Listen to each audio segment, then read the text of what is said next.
Hello viewers, welcome to educating you. This is day 5 of Lucent polity और आज हम topic पढ़ेंगे important parts and important articles of the constitution of India. तो total parts 22 होते हैं और articles 395 होते हैं और इनके अलावा कुछ 8 स्केड्यूल्स भी होते हैं और इन तीनों को मिलाकर ही इंडिया का कॉन्स्टिट्यूशन बनता है। तो देखो, ये सारे आर्टिकल्स एग्जाम में नहीं पूछे जाते। हम इनमें से इंपॉर्टेंट 50 to 60 आर्टिकल्स पढ़ेंगे जो कि प्रीवियस ईयर्स में पूछे गए हैं। तो देखो, इसका पार्ट 1 है, पार्ट 22 में से पार्ट 1 है इसका, जिसके अंदर आते हैं आर्टिकल 1 to 4। एक कंट्री के अंदर सबसे ज्यादा इंपॉर्टेंट क्या होता है, उसका यूनियन और टेरिटरी। सबसे पहली चीज क्या आती है, यूनियन और टेरिटरी। इसलिए आर्टिकल 1 to 4 में रखे गए हैं यूनियन और उसकी territories, the union and its territories. Then part 2 में आर्टिकल्स आते हैं 5 to 11। अब यूनियन के बाद कंट्री में क्या चीज इंपॉर्टेंट है, फिर कौन आएगा, मतलब सिटीजन्स। इसलिए आर्टिकल 5 to 11 में है सिटीजनशिप। नाउ पार्ट 3 में आते हैं सारे फंडामेंटल राइट्स। तो फंडामेंटल राइट्स के अंडर आते हैं आर्टिकल 12 टू आर्टिकल 35। इसमें most of the articles important है, तो हम पढ़ते हैं आर्टिकल 12। आर्टिकल 12 में फंडामेंटल राइट्स की डेफिनेशन गिवन है। देन आर्टिकल 13 क्या कहता है, लॉज इनकंसिस्टेंट विद और in derogation of the fundamental rights. मतलब कॉन्स्टिट्यूशन के बनने से पहले के कानून अभी भी लागू तो रहेंगे, लेकिन शर्त ये रहेगी कि वे किसी सिटीजन के फंडामेंटल राइट को नुकसान न पहुंचाए। जैसे कि एक 3 तलाक का इश्यू था जो कि मेंस के लिए तो बहुत अच्छा था, लेकिन वुमेन की लाइफ को उसने खराब कर दिया था। इसलिए उस कानून को कॉन्स्टिट्यूशन के बनने के बाद हटा दिया गया। और एक और एग्जाम्पल कि दलित बच्चों को पहले क्लास के बाहर खड़े होकर पढ़ना पड़ता था, लेकिन अब कॉन्स्टिट्यूशन बनने के बाद इस कानून को भी हटा दिया गया क्योंकि वो उन बच्चों के फंडामेंटल राइट्स के खिलाफ था। नेक्स्ट है आर्टिकल 14। आर्टिकल 14 क्या कहता है कि इक्वालिटी बिफोर लॉ, मतलब देश का कानून हर सिटीजन के लिए बराबर है, चाहे आप जम्मू कश्मीर में रहते हो, गुजरात, यूपी, कहीं भी रहते हो। इक्वालिटी बिफोर लॉ, देश का कानून हर किसी के लिए बराबर होगा। नेक्स्ट है आर्टिकल 15। आर्टिकल 15 कहता है prohibition of discrimination on grounds of religion, race, caste, sex और प्लेस ऑफ बर्थ। आर्टिकल 15 कहता है कि किसी के भी religion, caste, sex, place of birth के बेसिस पर कोई भी भेदभाव नहीं किया जाएगा। नेक्स्ट आर्टिकल है article 16, equality of opportunity in matters of public employment. Public employment में इक्वालिटी, इसका मतलब ये मत समझना कि नौकरी में फिर रिजर्वेशन क्यों है, बल्कि इसका मतलब ये है कि सरकार सभी को इक्वली आमंत्रित करती है। क्योंकि ये तो नहीं होगा ना कि गवर्नमेंट फॉर्म निकाल के अपने रिश्तेदारों को फॉर्म भरा दे और उन्हें ही जॉब दे दे, बल्कि गवर्नमेंट तो सभी को इक्वल अपॉर्चुनिटी देती है। नेक्स्ट एक्ट है article 17, very very important act, most important. अगर मतलब इनमें से सबसे पहले क्वेश्चन बनता है ना, तो वो इसी आर्टिकल पे बनता है। आर्टिकल 17, एबोलिशन ऑफ अनटचेबिलिटी, मतलब छुआछूत के विरुद्ध अधिकार। ये एसएससी का फेवरेट एक्ट है, ठीक है। नेक्स्ट एक्ट है article 18, abolition of titles. Title वो होता है जो कि नाम के साथ लगता है, जैसे नवाब, महाराज, राज बहादुर, साहिब एक्सेट्रा। अगर ये किसी के नाम के साथ लगा दिया जाए तो उस इंसान का एक अलग स्टेटस बन जाता है जो कि फंडामेंटल राइट्स के खिलाफ है। नेक्स्ट आर्टिकल है आर्टिकल 19। आर्टिकल 19 क्या कहता है, protection of certain rights regarding freedom of speech etcetera. आपको फ्रीडम ऑफ स्पीच की आजादी है, आप अपनी बात गवर्नमेंट के सामने रख सकते हैं। नेक्स्ट आर्टिकल है article 20, protection in respect of conviction for offences. तो आर्टिकल 20 के तहत अपराध के खिलाफ आवाज उठा सकते हो आप। तो याद रखना आर्टिकल 20 अपराध के खिलाफ आवाज। नेक्स्ट है article 21 protection of life and personal liberty. Article 21 के तहत आपको जीने का अधिकार है और ये एक ऐसा इकलौता आर्टिकल है जो कि इमरजेंसी के केस में भी खत्म नहीं किया जा सकता, क्योंकि कोई आपकी लाइफ थोड़ी ले सकता है। ठीक है, तो नेक्स्ट आर्टिकल है article 21A right to education. Article 21A ये बताता है कि 14 साल की उम्र तक के बच्चों को मुफ्त में एजुकेशन का अधिकार है, चाहे वो अंबानी का बच्चा हो चाहे वो किसी गरीब का बच्चा हो। नेक्स्ट आर्टिकल है आर्टिकल 22। आर्टिकल 22 में protection against arrest and detention in certain cases, मतलब किसी पर्सन को अरेस्ट करके पुलिस उसे अपनी कस्टडी में नहीं रख सकती अगर उनके पास कोई ठोस सबूत नहीं है तो। अब है आर्टिकल 23।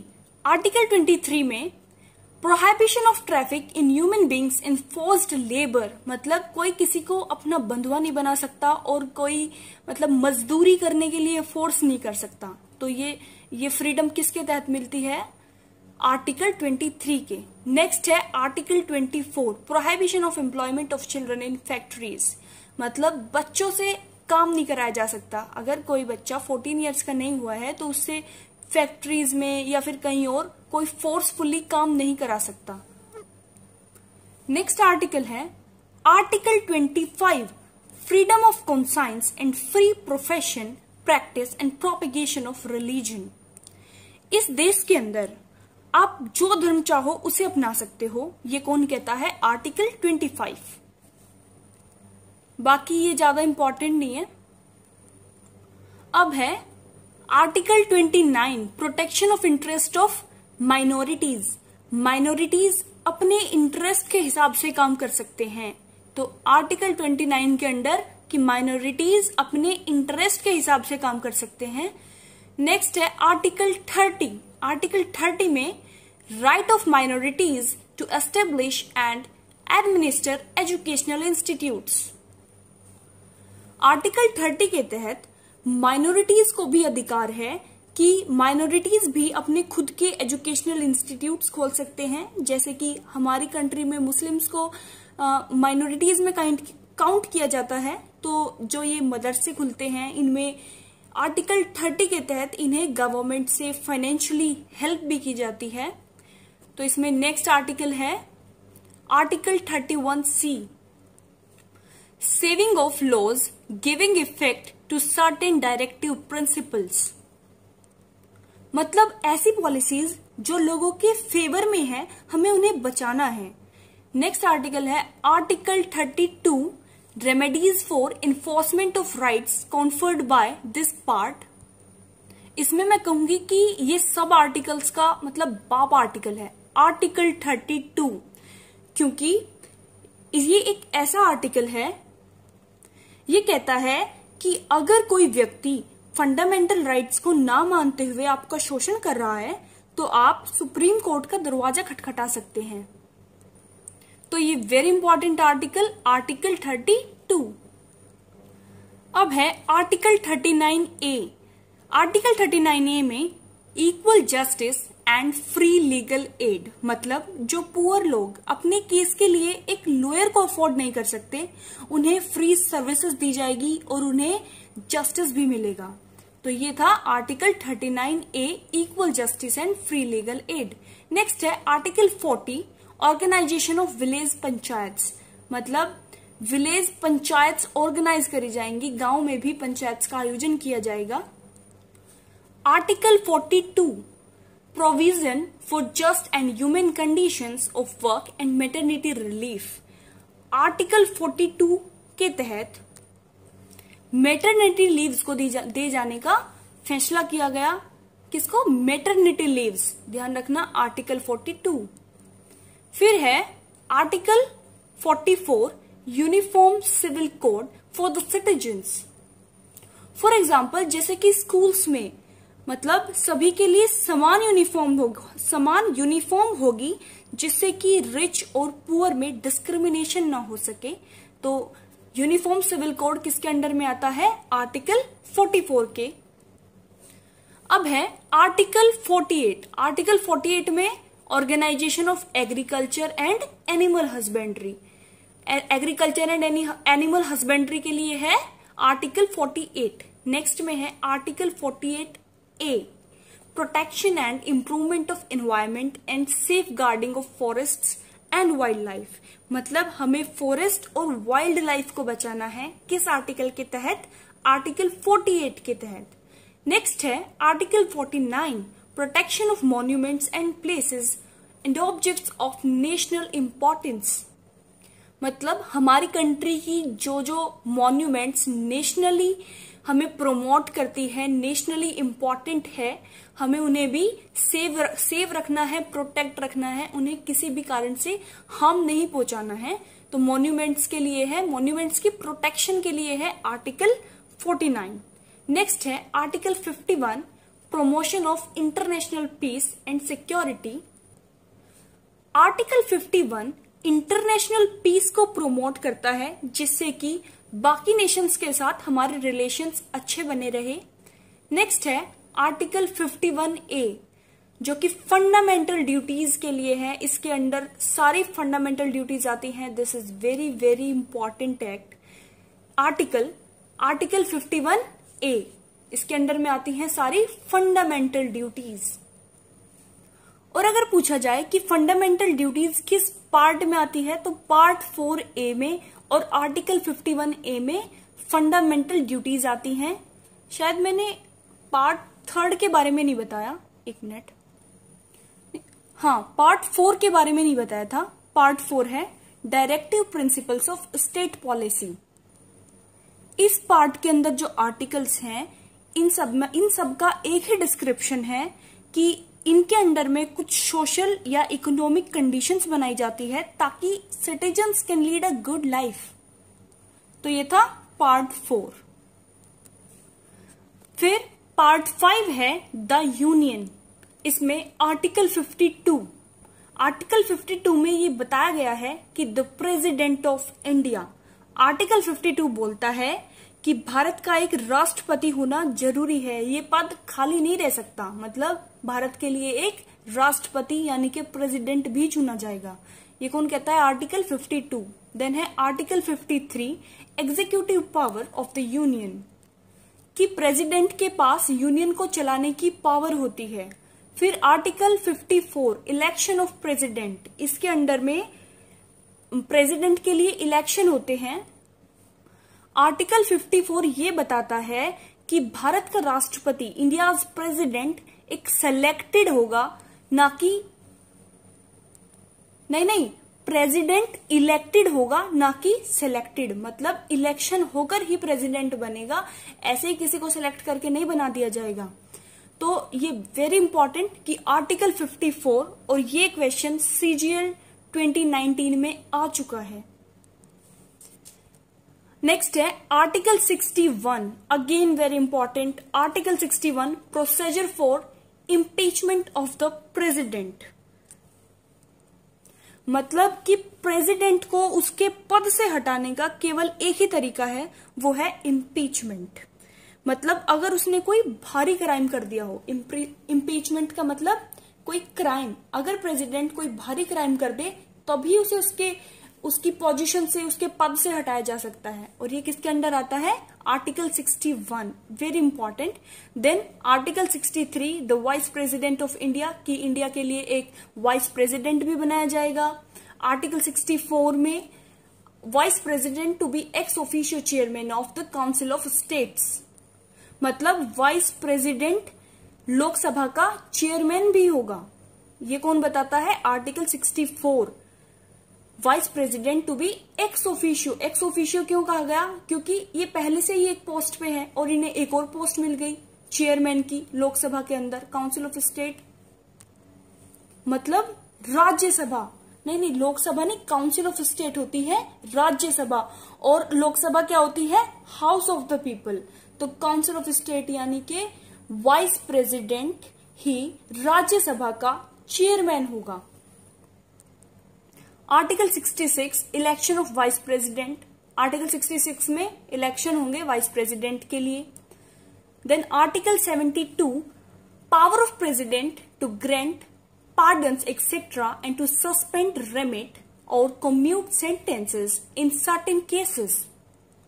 आर्टिकल 72 में बताई गई है प्रेसिडेंट की क्षमादान शक्ति कि प्रेसिडेंट किसी भी व्यक्ति की सजा को कम या ज्यादा करवा सकता है या फिर उसकी डेथ पेनल्टी को भी माफ कर सकता है।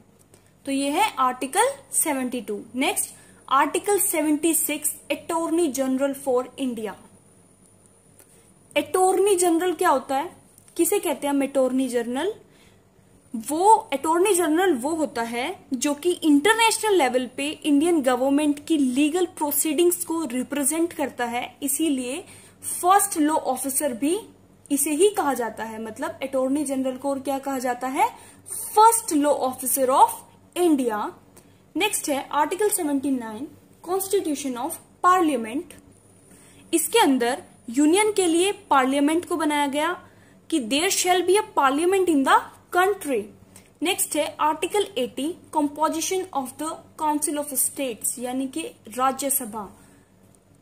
और राज्यसभा को हम क्या कहते हैं? Upper house. Upper house Rajya Sabha के ये 3 नाम होते हैं कि एक तो council of state, upper house और राज्यसभा। ये आर्टिकल 80 में आती है। और आर्टिकल 81 में आते हैं composition of the house of the people, Lok Sabha. Article 81 में लोकसभा मतलब लोअर हाउस। देन है article 84 qualification for membership of parliament, कि पार्लियामेंट का मेंबर बनने के लिए क्या क्या क्वालिफिकेशंस की जरूरत होती है। नेक्स्ट है article 85 sessions of parliament propagation and dissolution, कि प्रेसिडेंट पार्लियामेंट के दोनों हाउसेज में टाइम टू टाइम मीटिंग भी ले सकते हैं। आर्टिकल 107 में provisions as to introduction and passing of bills, इसके अंदर बिल्स पास किए जाते हैं।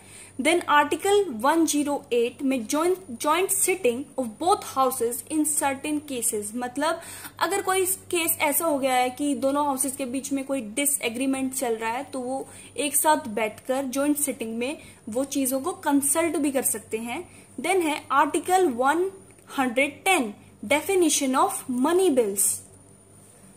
मनी बिल एक ऐसा बिल होता है जिसके अंदर रेगुलेशन ऑफ टैक्सेस या फिर टैक्स इम्पोजिशन के लिए प्रोविजन दिया जाता है। तो मनी बिल के लिए कौन सा आर्टिकल है? 110। Then article 111 assent to bills.